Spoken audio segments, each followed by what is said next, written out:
This is the Fire Dog Podcast. The views and opinions presented on today's episode are those of the speaker and do not necessarily represent the views of the Department of Defense or the United States Air Force. Welcome, my name is Matt Wilson, and thank you for joining us for episode 13 of the Fire Dog Podcast. Our guest today has been an Air Force firefighter for 15 years and is currently serving at the Air Force Personnel Center as a fire protection deployment scheduler. He's joining us today to share his experience on deployments and give some insight into how deployment taskings work for Air Force firefighters. Please welcome Master Sergeant Ryan Raneiri. How's it going, Ryan? Good. How are you doing? Good, man. Good to have you on.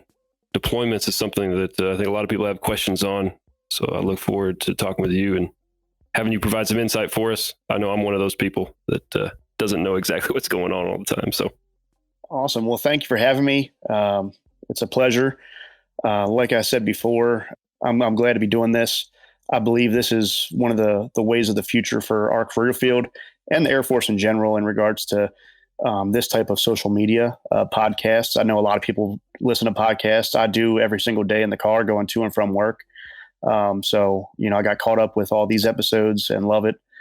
So if anything I can do to provide assistance and help for our career field, the better, So I know there's lots of questions. People always have questions. I did before I got in this position, and I learned a lot so far, and I wanted to be able to pass on all that knowledge to everyone else. You're by yourself. You're in a bubble. We'll talk about that a little bit probably coming up, but so you probably know a whole lot that the rest of us don't know, so I'm excited for you to share that with us. So Ryan, man, tell us about yourself. Where you been stationed? Where have you been deployed? I've been in the Air Force 15 years. I've been assigned to Andrews Air Force Base. Was my first base. And then after I did some time there, went to Ramstein, did about 4.5 years, almost 5 years at Ramstein. And then after Ramstein, I PCSed to Dyess Air Force Base in Abilene, Texas, good old Dyess. Actually had a pretty good time there. And then after that, got an assignment down here at Randolph Air Force Base at AFPC as the current position I'm in right now, which is the manager for Fire Emergency Services AEF scheduling. And then I've deployed 3 times. My first deployment was to Baghdad, Iraq at Camp Sather on Camp Victory. And then sometime later, I deployed to Fob Shindan in Afghanistan. Great base, great deployment. And then most recently, last year, I was deployed to Syria at Kobani Landing Zone. I was the fire chief there. That was probably my favorite deployment. It was very expeditionary.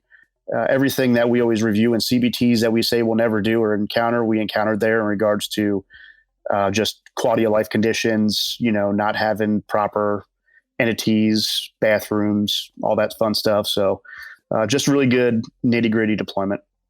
Man, it sounds like we could have you on another episode just to talk about your experience in Syria or with your deployments in general.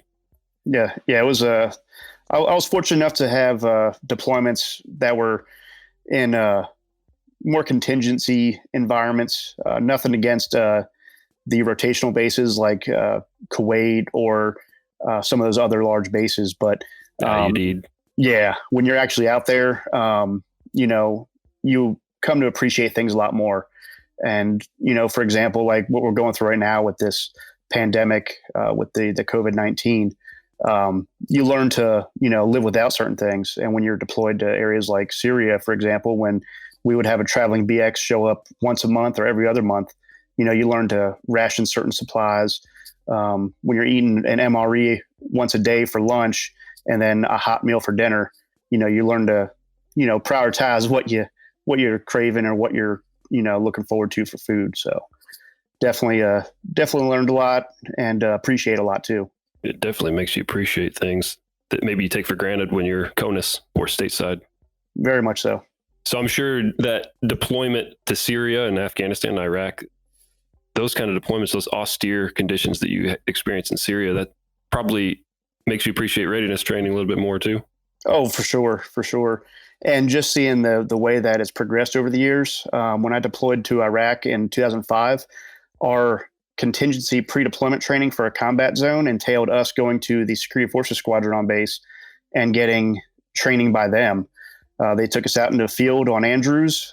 We did some drills in a field similar to what you did in basic training. in regards to I'm up, they see me, I'm down, stuff like that. They would go over like, kind of like infantry movements. And then when I deployed to Afghanistan, then I went to CST at Fort Dix, and that was 31 days of, Army-led training, going over actual like formal infantry training, learning terminology, all that fun stuff. And now recently I went to Fieldcraft Hostel for Syria, and Fieldcraft Hostel was 2 weeks of Air Force-led training, but geared towards joint training with the Army, knowing their way of life in regards to terminology for medevac stuff, and then in regards to, how they call things. And then when I was actually deployed in Syria, the training I actually received in Fieldcraft Hostel, some of that terminology carried through because we were a tenant in Syria with the Army. And the Army used all this terminology. And fortunately, some of the stuff we picked up, some of the other stuff we didn't, but fortunately, we were able to learn and understand and be a better cohesive team there as well. You have a whole lot of experience, a whole lot of training experience too, and hopefully pick your brain a little bit on that a little later. It's a question that I have for you, but let's start out by talking about your position you're serving in now. So you said you're the manager of fire protection, AEF scheduling. So how'd you get that job and what's it entail? So while I was deployed last year in Syria, one of my buddies back at DIAS sent an email saying, hey, here's some fire emergency services job openings on AMS, Assignment Management System. Two of them were on there. One was over at IMSC, and one was the AEF scheduler where I'm at now. I applied for both of them, and I ended up getting picked for the AEF scheduler. I think it was a blessing in disguise in regards to getting that job, because the other position was in regards to compliance and all that stuff. And I've done that before in my time in the Air Force in regards to, doing MICT stuff and all that stuff. But with the AEF, I've never really been a UDM or, readiness manager or anything like that in the fire department. So it was kind of just throwing me in with the wolves per se into new territory. And so it made me learn a lot, learn fast, and appreciate what I've learned so far. That's awesome. How long have you been in the job? So I got here in September of 2019. Cool. So not too long. Nope. Maybe 6 months or so. Yes, sir. Well, let's get into some specific stuff. Hopefully stay unclassified, or definitely stay unclassified Yes, in sir. regards to deployment tasking. So I'm sure this is what everybody wants to hear, and myself included. So in general, there's a lot of uncertainty surrounding deployment taskings among the frontline troops like senior airman, staff sergeant, tech sergeant. For example, there's probably an A1C or a senior airman out there that deploys every time they're eligible, but there's a staff sergeant 5 years in, he's never deployed. So can you provide some insight into how the process works and why deployment taskings vary? Yeah, sure. So I'll kind of give you a quick overview in layman's terms in regards to how a deployment comes about and how it goes from planning to execution. So 2 years out, we schedule all deployments. And now when it's scheduled 2 years out, that means we receive the requirements from the Secretary of Defense, and then it flows down to the different components. So the Air Force gets ours, and then from the Air Force, then they come down and say, okay, this many is for CE. And then out of CE, this many is for fire. And then that's where I come into play. So we offer that up to the Guard and Reserve first.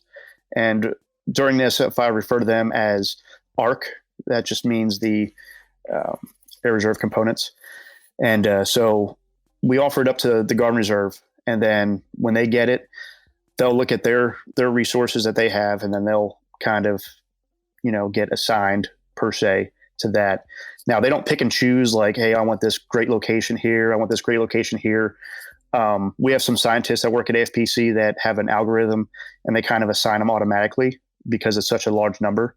And I'll get to that, why there's such a large number for the ARC here in a minute. And so they get assigned automatically, and then the ARC then reviews this data. And then they say, okay, yeah, good to go. Or no, this base here, this guard unit here, they have a real world mission to monitor this airfield. So we need to, not take that many taskings. So then that comes to us, and then we input it into the system, and then it's in our system, and then it doesn't go live until, 2 years from now. And then after that, then the active duty side gets put into it, and we fill all the rest of the holes. And then after we fill all the holes for the with the active duty components, then all that information gets sent off to HAF, Headquarters Air Force, and then also the MAGCOMs. And then the MAGCOM FAMs at that point then say, yes, that sounds good. So for example, then Global Strike will say their FAM per se, which might not be a firefighter at all or fire related. He'll look at it, just CE in general, say, okay, yep, my Global Strike bases can support this, or no, we can't. You need to push them off somebody else. So then at that point, once everybody says, hey, we're good to go, then it comes back to us as a finished product, or most likely it comes back with edits. And then we go through and we update. And then that's the planning phase. And then after that, after the planning phase, then it just kind of sits there. And then that's usually, like I said, 2 years out. And then when it gets to about 6 months before that fiscal year, then in our section, the people that handle rotational requirements, they go in the system and they click a button, and then basically then it allows all the MAGCOMs to see these deployments. So at that point, 6 months out prior to that fiscal year, the MAGCOMs can see it. Now, whether or not they tell the bases, that's on them. Some MAGCOMs will do that, that early in advance, because when you're looking at 6 months out prior to that fiscal year, you might look at, a year and a half out for a deployment. So that's how you can sometimes see a deployment or hear about, hey, this base got tasked, so far out.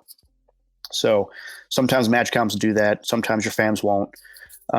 But then typically a individual that's deploying will know at least 6 months prior to that movement, if that base has been scheduled all along. Now, how it gets down to that base, so then the MAGCOM will release this code in the system, and then it'll allow the base IPR and UDMs on that base to see, oh, look, we have taskings. Once they see that, then that's when your flight gets notified, what fire department will get notified. And then that's when your deputy chief, fire chief, or your fire department readiness officer will say, okay, guys, I need to look at my roster here and see who's on this P band for this rotation. And then they kind of line that up and make sure guys are good to go and they can support. So at that point, that's where Senior Airman Snuffy or Sergeant Smith, that's when they get kind of picked to deploy. It depends on basically who is on what P band. And by P band, I'm talking P1 through P6. And then, so if you have a person that is on, say, P2 and the tasking is for, P4 or whatever, that person cannot go on that deployment without doing a waiver from the commander. And then typically the commanders don't want to sign those waivers. Some bases do, some don't. But that's outside of my realm. So after I do all the scheduling and it goes to the MAGCOMs, in regards to base level stuff, that is all on the base fire department to decide who is going on that deployment and who can support. So it's not your fault that Staff Sergeant's been in 5 years, hasn't deployed once yet. Nope. It's not necessarily anybody's fault. It's just the way that everything falls into place. So it sounds like there's a bunch of layers before it ends up getting to the base, for sure. How many, can you share how many Guard and Reserve take right off the top before that ends up with active duty? I sure can. So with that, people are going to be shocked. And then the Guard and Reserve handle 70% of our deployments, just because they have the manpower and they don't have the restrictions that the active duty side has. So before I got in this job, much like many of us on the active duty side, everyone always has their kind of misinterpretation of how the Guard and Reserve help us out and deploying with them and whatnot. But they pull their fair share, actually more than their fair share of weight with readiness deployments for us. They deploy a lot. They deploy, like I said, 70% of our deployments are handled by them, just because we don't have the numbers. And most of our folks, which we'll talk about later, are fenced off and unavailable to deploy due to their geographical location in regards to the base they are located at. And then there's also some other things that come into play and whatnot. But the Guard and Reserve, they don't have restrictions such as, being assigned to a certain MAGCOM or whatnot that, doesn't allow their folks to deploy. They're pretty much all on the table and they can support. Okay, so they shoulder a lot of the burden. Yes, they do. And you said they don't get to choose which deployments to take, so they're not taking all the cool ones. No. And actually, they typically, the Guard and Reserve typically fill the larger ones, the larger locations first, just because they have the numbers. So, because, for example, when I went through Kuwait last year, coming back from Syria, the majority of that fire department was Guard and Reserve. And they have the numbers to do that because they can deploy like 3, 4, 5 teams from one base all at once. And they can basically, break a base to deploy to a single location in a deployed area. Whereas active duty side, we can't do that. Now, recently, the Guard has been hurting with that because the Guard does have real world missions. They do have active fire departments that they do man and support to sustain airfields. So now they are getting their folks postured correctly so that way they can still support the home station mission and support the deployed fight, much like active duty side. Cool. Well, man, continuing on with this conversation, it sounds like once it goes through all the different layers at your level and it gets down to the MAGCOMs, from there is when it gets down to the fire department. So speaking just at the MAGCOM level, if we can, can you explain why certain MAGCOMs get hit with more deployments than others? What can you say to a master sergeant at base X whose department has 3 teams out and is fighting a never-ending manning shortage? Definitely. And manning's always been a struggle. Ever since I came in, it's always been a fight. And recently it's been one of those things where the base I left, we were very much advocating for, hey, why are we getting hit so much? Why are we getting hit so much? And, why isn't, MAGCOM, X not getting tagged as much or whatever? It comes down to how forces are postured in the different MAGCOMs. So you have SECAF retained forces, Secretary of Air Force retained forces. And then those are the ones that are 100% always online to deploy. No questions asked. I can tag them. Any of those that fall under that. So that's going to be all of your ACC bases. So all of ACC is SECAF, along with Air Force Material Command, which is Eglin and another base. And then you have AETC. So lots of AETC bases out there. And then we call it the dogs and cats. It's your Air Force District of Washington, so Andrews, and then the Air Force Academy. Even though their numbers are smaller, they're all fall under SECAF. And then there's 2 bases in Global Strike that fall under SECAF as well. That's Dias and Ellsworth. And then for STRATCOM, Space Command, you have 2 bases that fall under SECAF as well. And that's Patrick and Vandenberg.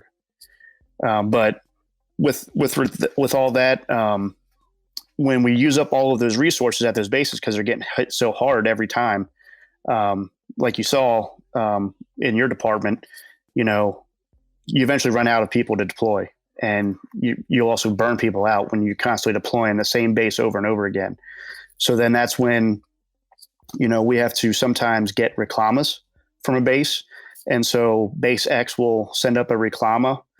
And a reclama, for people that don't know, is when a unit is unable to sustain or support a deployment, either due to a severe mission impact or a capability not available.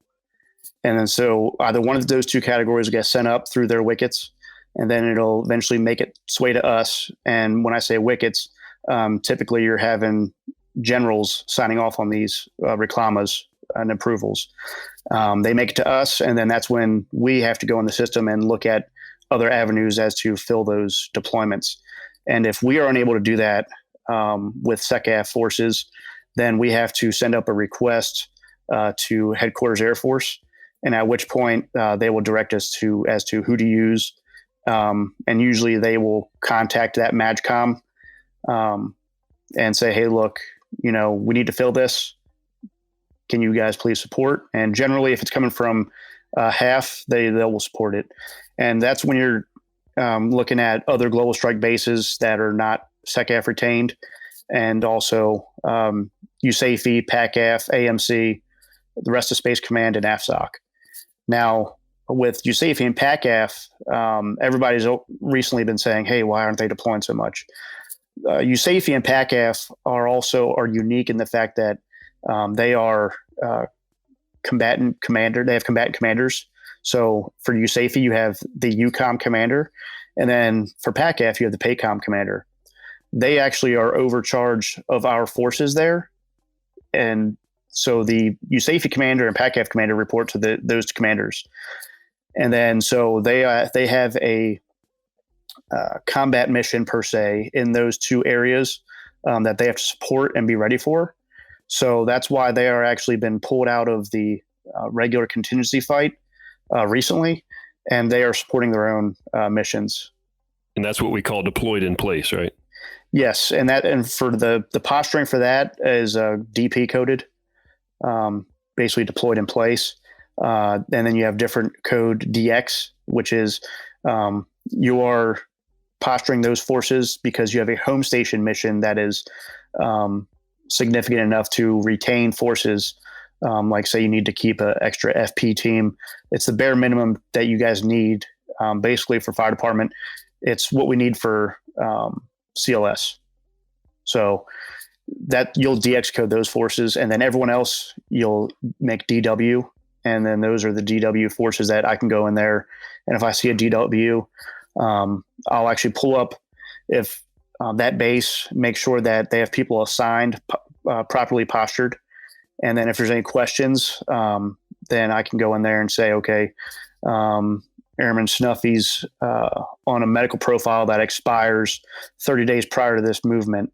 Then I'll reach out to IMSC, the FAM there, and they'll contact the base and say, hey, can you guys support this?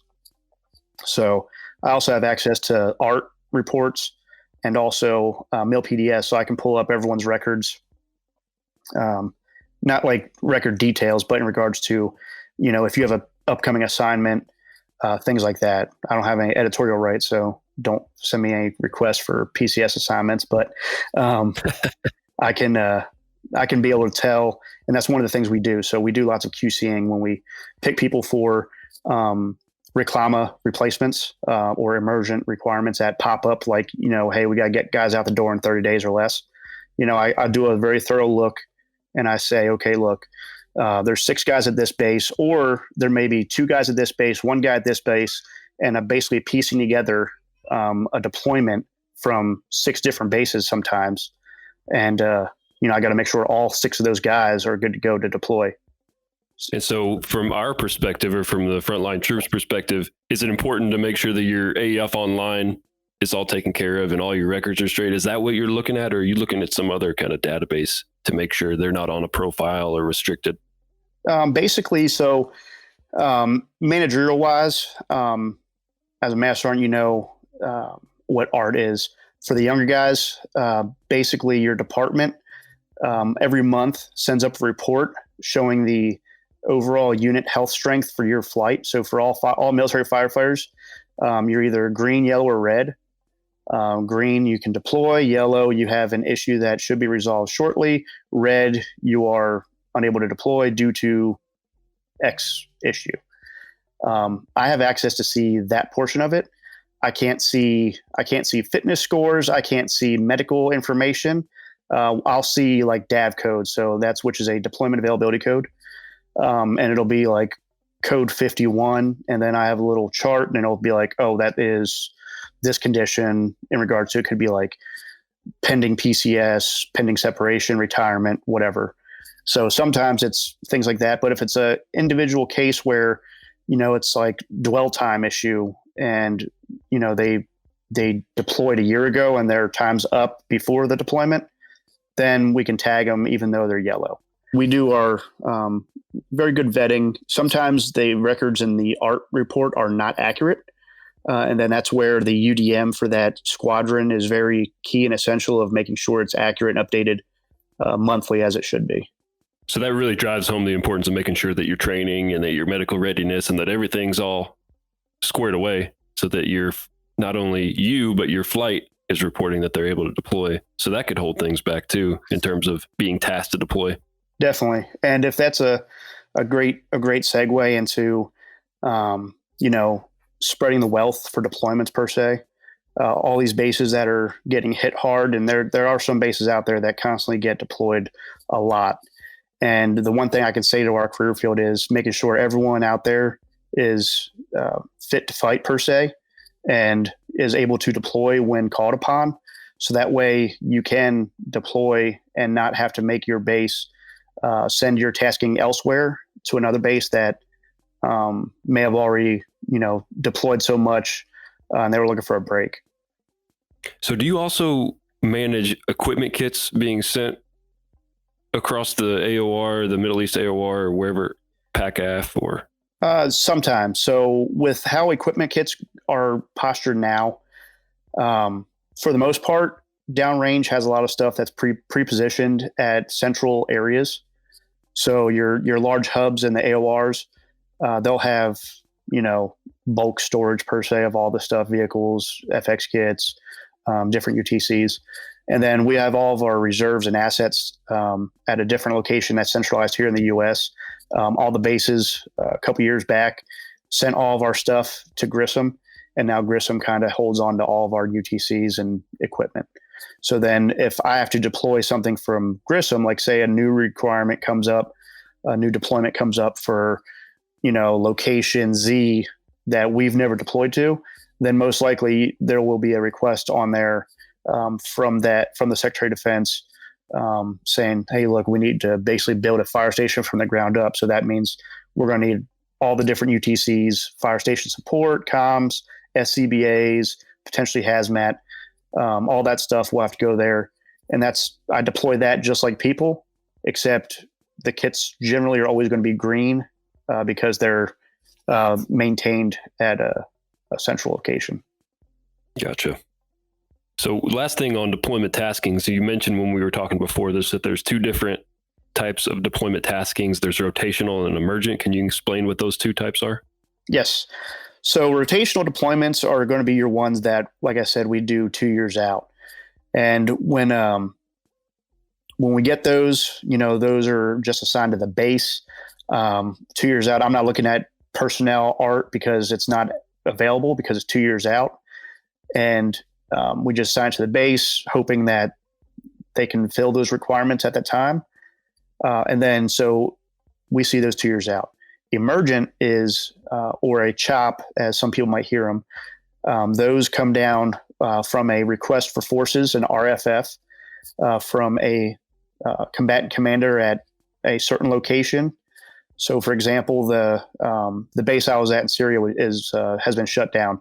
But when the Army first deployed there back in 2016, the Army put in a RFF, request for forces, for senior airfield authority to be given to the Air Force because they wanted to land some cargo aircraft there. And so they put in requests for forces, which entailed, we need to have comm, we need to have dirt boys to do the runway repairs, we need to have fire department there because obviously we need to provide fire protection for the aircraft taking off and landing.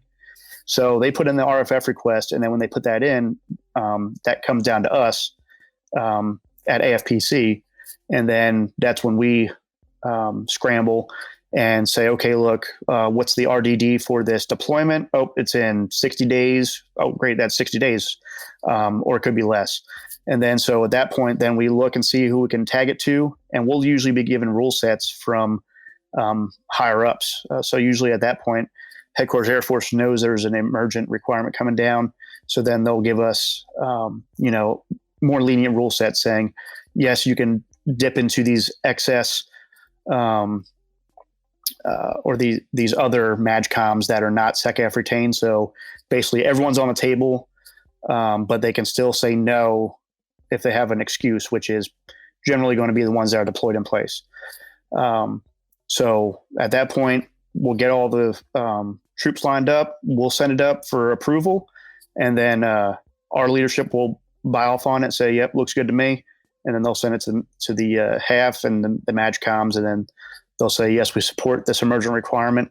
And then that's when the bases will get notified. So those emergent requirements sound like the cool deployments. Yes, they can be. Yeah. And so the SecAF forces, or those ones that are kind of, they're the priority, they're the first, they're the go-to when the taskings come down. Are they are not looked at first when those emergent requirements come down? So, for example, we had, and like I said, I won't reveal anything that's classified or I'm not able to, but as an example, we've had something recently come down and we had to fill it regardless. They basically said, you will fill all these positions. So then we had to pull from certain bases that they may or may not have had rotational requirements scheduled, but this takes priority. And then we will figure out the rotational stuff another time. So I gotcha. So it becomes the priority. It becomes the number one thing. Yep. And honestly, that's what I feel like, as Air Force firefighter, that's the things that we should be looking forward to is, don't look at it as, oh man, I got tagged, I got to deploy in 30 days, no notice. You should look at it as, all right,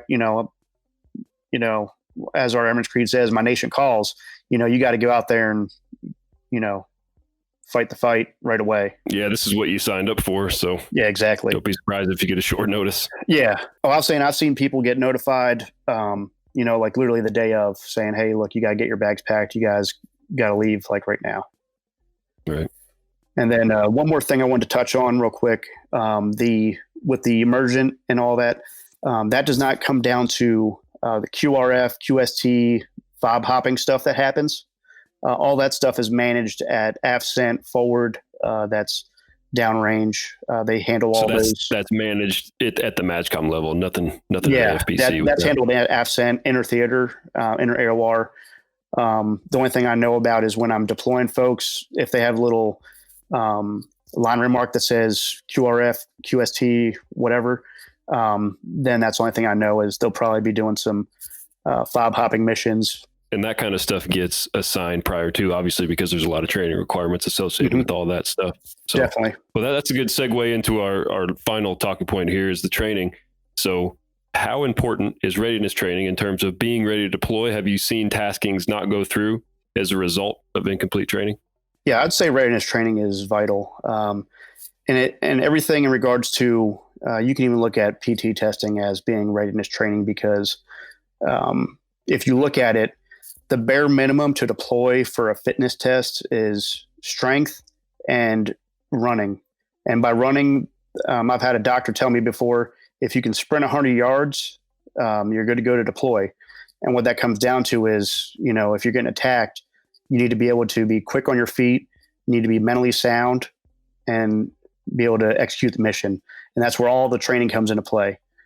So these, when we do prime beef days at our, in our squadrons and we're doing, tent building or we're doing, bear base setup or whatnot, you want to make sure that you're definitely paying attention, and actually being a valuable player with that training. Cause I can tell you right now on my last 2 deployments, we were out there building tents. We were filling sandbags. We were running sea wire in Afghanistan. And we were also doing ECP duty at the main gate. You had firefighters in Afghanistan on a 50 cal and a 249 in the guard tower at the main gate. It's those kind of situations where you would never think as a firefighter, I'll never have to do this. Well, deploy to a austere location and see what happens, because even in Syria, we were doing things where towards the end of my deployment, firefighters were being required to help park aircraft. So we were doing TA duty, transient alert duties. We were trained on how to set up all the age equipment. And then we got dump truck training, bulldozer training with the dirt boys. We were doing minor ECP detail there. So it's all hands on deck. And then all that expeditionary training comes into play. Sounds like you're augmenting a lot of the civil engineer duties Definitely. When you were in Syria, can you talk a little bit more about some of the bare base type of tasks that you had to execute? You talked about dump truck training. You talked about Afghanistan manning ECPs and stuff like that. Is there anything else specific to the prime beef training that we do that you had to actually apply when you were in Afghanistan or Syria or even Iraq? Oh, definitely.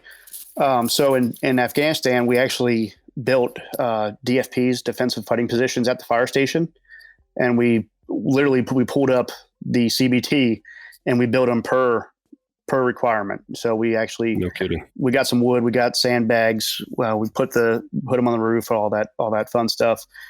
Because we were kind of like the Alamo per se, our fire station, we were going to make it to where, if we got overrun, that was our last stand. And we actually did have a Taliban fighter jump the fence when I was in Afghanistan. He jumped the fence, and one of the firefighters that was working dispatch, that was an extra body there.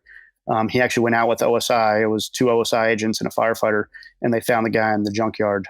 So things like that, where, when you're going through fieldcraft hostile training, CST, and you're doing these types of maneuvers with the Army, pay attention, do the training, and learn from it, because, your life may be on the line. I spoke with the AFCENT fire chief last year, and he told me that in Afghanistan, some firefighters were supporting the Army by providing suppressing fire while they were retreating back. So firefighters are out there, slinging weapons, slinging bullets at the enemy in these austere locations. And the other thing too is, when firefighters also get hurt in these austere locations, the firefighters that are also at your big rotational bases like Al Udeid and Kuwait, they have to go out there and backfill these firefighters that get hurt and sent home early. So even though you might get a deployment to a bigger base that, you don't take a weapon right away, I have seen firefighters get sent forward from those locations and get issued a weapon from that base's armory, so they can go out there and, augment these forces. Not saying it happens a lot, but I have seen it happen. Always be ready, and know that as a total force, active duty, guard, and reserve, we're all doing the same mission. We're all in the fight together. So when you do deploy and you see that you're deploying with, predominantly guard or reserve, learn from that. There's a guard fire chief that I was deployed with. He came out to visit when I was in Syria, and he had a wealth of knowledge because he was a firefighter with New York City Fire Department. So I took the time to actually have him talk to the guys, give his point of view in regards to the numerous deployments he's been on, and also his day-to-day job as a New York City fireman, and how to better our skills as firefighters. So look to your guys that you work with at your fire station, and look to them for guidance, for help. And also, if you see someone that needs to be doing something better for their pre-deployment, then let them know. And then I will give one little plug in here. So if there is someone out there that has never deployed, wants to deploy, you can volunteer for deployments. There's a process for that. The best thing you can do is speak with your supervisor, and have your supervisor speak with, run it up the chain to your, all the way up to the deputy chief or fire chief. And then they can route paperwork up to let you volunteer for a deployment if there is something available. Deputy chiefs are going to love you after that plug, man. I know. Everybody in Air Force Fire Protection will be going to their chief saying, "Hey, I want to deploy. I listened to a podcast and a guy told me I could deploy if I asked you." And like I said, it's when you volunteer for a deployment, it negates a lot of other issues. Like if you're in the wrong P band, it'll negate that. But also, too, you have to get approval from your whole chain of command. So there is a proper MFR out there for this, and your chain of command at your flight level. So your fire department, everyone there has to approve it. And then it has to go to your squadron commander, and then your wing commander. And then after the wing commander, then you're good to go. So not necessarily saying that you need to flood all your deputy fire chiefs with requests, but if, Manning supports it, you want to deploy, there's a tasker out there, give it a shot. Well, Ryan, I do appreciate your time, man. You gave a lot of insight into deployments and how important the training is and a lot of your experience. I really appreciate your time. So do you have anything else to add before we finish up? No, I appreciate you having me on here. I really enjoyed this. Like I said, any questions anyone has deployment wise, look me up on Global. My name, I'm sure, will be in the notes of this podcast, but feel free to shoot me an email. I can answer any kind of specific questions in general or any other info I can pass along that's feasible to do so. But I love the podcast. You guys are doing great work. I look forward to, hearing many more episodes and many more seasons of this as well. So thank you guys for what you guys do. Yeah, it's our pleasure, man. And a lot more to come. And we look forward to it too. I appreciate your time, Ryan. Awesome. Thank you for listening to this episode of the Fire Dog Podcast. You can find more content just like this regularly posted to our Facebook page at facebook.com/the Fire Dog Podcast. That's facebook.com/the Fire DAWG Podcast. Please like, subscribe, share with your friends. And don't forget to rate this episode wherever you listen to your podcast. This is host Matt Wilson with guest Ryan Raneiri. Until next time, stay safe.